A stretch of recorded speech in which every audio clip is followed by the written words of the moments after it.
بسم اللہ الرحمن الرحیم۔ السلام علیکم ورحمۃ اللہ وبرکاتہ۔ حضرت مریم علیہ السلام کے حمل کی کیفیت کچھ یوں ہے کہ حضرت مریم علیہ السلام اپنی خالہ یا بہن کے گھر غسل حیض کرنے کے لیے گئی۔ وہ پردہ لٹکانا چاہتی تھی کہ حضرت جبریل علیہ السلام ایک بے ریش اور خوبصورت نوجوان کی شکل میں ظاہر ہوئے۔ حضرت مریم علیہ السلام نے دیکھا کہ یہ نامحرم میری طرف متوجہ ہے، تو حضرت مریم علیہ السلام نے اس سے فرمایا، میں پناہ مانگتی ہوں تم سے ساتھ اللہ کے، اگر تو پرہیزگار ہے۔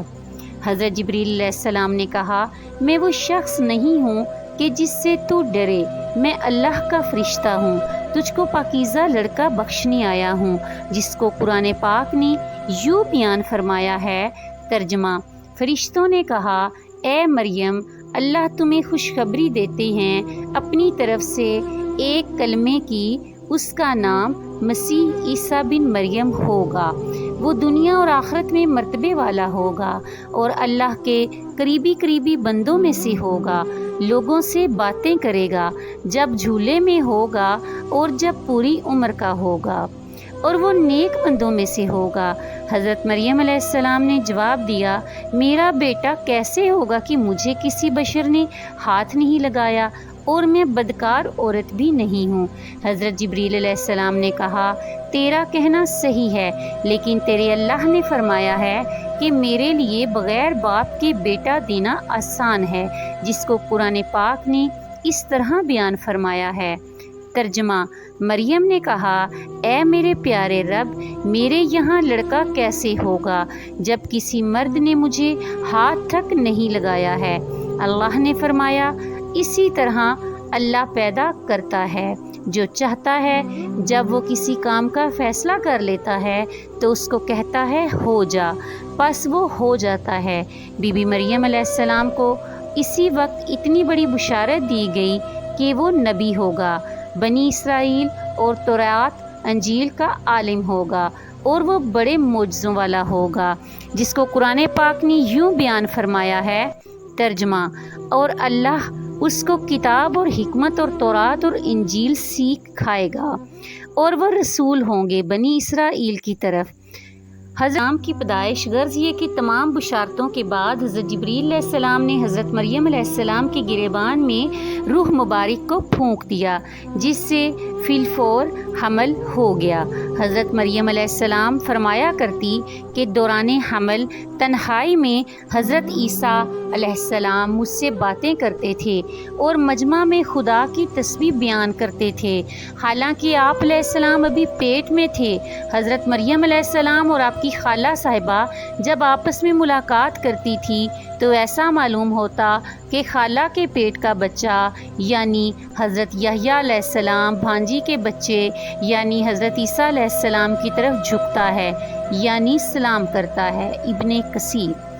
یوسف نجار جو بی بی مریم علیہ السلام کے ماموں کا بیٹا تھا، وہ بیت المقدس میں عبادت کرتا رہتا تھا اور کبھی کبھی حضرت مریم علیہ السلام کو خالہ کے پاس پہنچاتا تھا۔ جب حمل کی حالت سے آگاہ ہوا تو اس نے بھی تحقیقات کی، تو حضرت مریم علیہ السلام نے تمام واقعہ بیان کر دیا۔ جب ولادت کا وقت آ گیا تو حضرت مریم علیہ السلام کو قدرتی ندا ہوئی کہ اس شہر سے باہر چلی جاؤ، اگر تیری قوم تجھ کو اس کے وجہ پر دیکھے گی تو تجھ کو اور تیرے فرزند کو قتل کر ڈالے گی۔ حضرت مریم علیہ السلام بما یوسف نجار بیت المقدس سے روانہ ہو گئی۔ حضرت جبریل علیہ السلام ان کی راہ پر تھے۔ جب 2 فرسنگ راہ قطع کی تو بیت اللہ میں پہنچے۔ وہاں یہ شدت درد سواری سے اتری اور پشت مبارک ایک خوش خرمے سے لگا بیٹھی۔ تفسیر حقانی میں ہے کہ ایک پرانا مکان تھا جس میں خشک کھجور کا ایک درخت تھا، جس سے ٹیک لگایا، پھر بغیر تکلیف کے حضرت عیسیٰ علیہ السلام پیدا ہوئے۔ اس وقت حضرت مریم علیہ السلام نے عرض کیا کہ اے کاش میں اس حال سے پہلے ہی مر جاتی۔ حق تعالیٰ نے ملائکہ کو بھیجا اور اپنے فضل و کرم سے وہیں ان کے پاؤں کے نیچے ایک پانی کا چشمہ ظاہر کر دیا۔ ملائکہ نے حضرت عیسیٰ علیہ السلام کو غسل دیا اور حضرت جبریل علیہ السلام بحکم رب خلیل ندا دی کہ اے مریم غمگین مت ہو، اللہ نے تیرے لیے نہر جاری کی ہے اور خوش درخت کو سرسبز کیا ہے۔ اب تو خرمے کی شاخ کو ہلا، وہ تجھ پر تازہ خرمے گرائے گا، تو تازہ خرمے کھاؤ اور پانی پی اور بیٹے کے دیدار سے اپنی آنکھیں ٹھنڈی کر۔ حضرت مریم علیہ السلام نے کہا، اگر لوگ مجھ سے پوچھیں کہ یہ بچہ کہاں سے لائی ہے تو میں کیا جواب دوں گی؟ حضرت جبریل علیہ السلام نے کہا، اگر تو کسی کو دیکھے تو اشارے سے کہہ دینا کہ میں نے خدا کے لیے روزہ نظر کیا ہے کہ میں کسی بنی آدم سے بات نہ کروں گی۔ اس زمانے میں کھانے اور پینے کے علاوہ باتوں سے بھی روزہ ہوتا تھا۔ تفسیر حقانی، جس کو قرآن پاک نے یوں بیان فرمایا ہے۔ ترجمہ، مریم علیہ السلام نے اس حمل کو اٹھا لیا اور وہ اس کو لے کر ایک دور کی جگہ چلی گئی۔ پھر اس کو کھجور کے درخت کی طرف لے جایا گیا۔ اس نے کہا، کاش میں اس سے پہلے مر جاتی اور بھولی بسری چیز ہو جاتی۔ پھر مریم علیہ السلام کو اس نے نیچے سے آواز دی کہ غمگین نہ ہو، آپ کے رب نے آپ کے نیچے ایک چشمہ جاری کر دیا ہے اور آپ کھجور کے تنے کو اپنی طرف ہلائیے، اس سے آپ کے اوپر پکی ہوئی کھجوریں گریں گی، پس کھاؤ اور پیو اور آنکھیں ٹھنڈی کرو۔ پھر اگر تم کوئی آدمی دیکھو تو اس سے کہہ دو کہ میں نے رحمان کا روزہ مان رکھا ہے، تو آج میں کسی انسان سے نہیں بولوں گی۔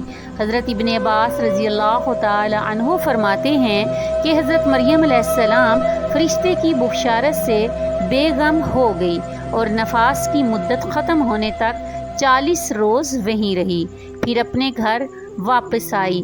ہر طرح کی بشارتیں بی بی مریم علیہ السلام کو فرشتے نے بتا دی تھیں اور سوالوں کا جواب بھی بتا دیا تھا کہ تو بچے کی طرف اشارہ کر کے کہہ دینا کہ اس بچے سے پوچھ لو۔ بنی اسرائیل نے یہ صورتحال دیکھ کر بڑے غصے سے کہا کہ یہ کیا برا کام تو نے کیا ہے، اے ہارون کی بہن، یعنی تو حضرت ہارون علیہ السلام کی طرح عبادت کرتی تھی اور تیری ماں بھی بدکار نہ تھی۔ حضرت مریم علیہ السلام نے حضرت عیسیٰ علیہ السلام کی طرف اشارہ کر کے کہا کہ اس سے پوچھ لو۔ پھر سب غصے ہو کر بولے کہ تو ہم سے تمسخر کرتی ہے کہ ہم اس چھوٹے بچے سے باتیں کریں۔ اتنے میں حضرت عیسیٰ علیہ السلام بول پڑے کہ میں بندہ خدا ہوں اور خدا نے مجھے کتاب دی ہے اور مجھے نبی بنایا ہے۔ جب یہود نے یہ معجزہ دیکھا تو ان کی زبان بند ہو گئی۔ چنانچہ ارشاد ہے، ترجمہ، پھر اس کو گود میں لیے ہوئے اپنی قوم کے پاس آئی۔ لوگوں نے کہا، اے مریم، تم نے تو بڑا طوفان کر ڈالا۔ اے ہارون کی بہن، نہ تمہارا باپ کوئی برا آدمی تھا اور نہ تمہاری ماں بدکار تھی۔ پھر مریم علیہ السلام نے اس بچے کی طرف اشارہ کیا۔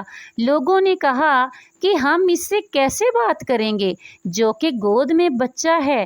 بچہ بولا، میں اللہ کا بندہ ہوں، اس نے مجھے کتاب دی اور مجھ کو نبی بنایا۔ معرف القرآن میں ہے کہ جس وقت خاندان کے لوگوں نے حضرت مریم علیہ السلام کو ملامت کرنا شروع کر دیا تو حضرت عیسیٰ علیہ السلام اس وقت دودھ پی رہے تھے۔ جب انہوں نے سنا تو دودھ چھوڑ دیا اور اپنی بائیں کروٹ پر سہارا لے کر ان کی طرف متوجہ ہوئے اور انگشت شہادت سے اشارہ کرتے ہوئے کہا، میں خدا کا بندہ ہوں۔ اس سے پہلے ہی لفظ میں حضرت عیسیٰ علیہ السلام نے اس غلط فہمی کو دور کر دیا کہ اگرچہ میری پیدائش ایک معجزانہ انداز سے ہوئی ہے، مگر میں خدا کا بندہ ہوں تاکہ لوگ میری پرستش میں مبتلا نہ ہو جائیں۔ ان الفاظ میں حضرت عیسیٰ علیہ السلام نے اپنی شیر خارگی کے زمانے میں اللہ کی طرف سے نبوت اور کتاب ملنے کی خبر دی۔ اس کا مفہوم یہ ہے کہ اللہ تعالیٰ نے یہ طے فرما دیا ہے کہ مجھے اپنے وقت پر نبوت و کتابت دیں گے، اور یہ بالکل ایسا ہے جیسا کہ رسول اللہ صلی اللہ علیہ وآلہ وسلم نے فرمایا کہ مجھے نبوت اس وقت ادا کر دی گئی تھی کہ جب حضرت آدم علیہ السلام بھی پیدا نہیں ہوئے تھے، ان کا خمیر تیار ہو رہا تھا۔ اس کا مطلب بھی ظاہر ہے کہ اس کے سوا نہیں کہ عطا نبوت کا وعدہ جو حضور صلی اللہ علیہ وآلہ وسلم کے لیے قطعی یقینی تھا، یہاں بھی اسی یقین کو عطا نبوت کے لفظ ماضی سے تعبیر کر دیا گیا ہے۔ عطا نبوت کا اظہار کرنے سے ان لوگوں کی بدگمانی رفع کر دی گئی کہ میری والدہ پر بدکاری کا الزام لگانا سراسر غلط ہے، کیونکہ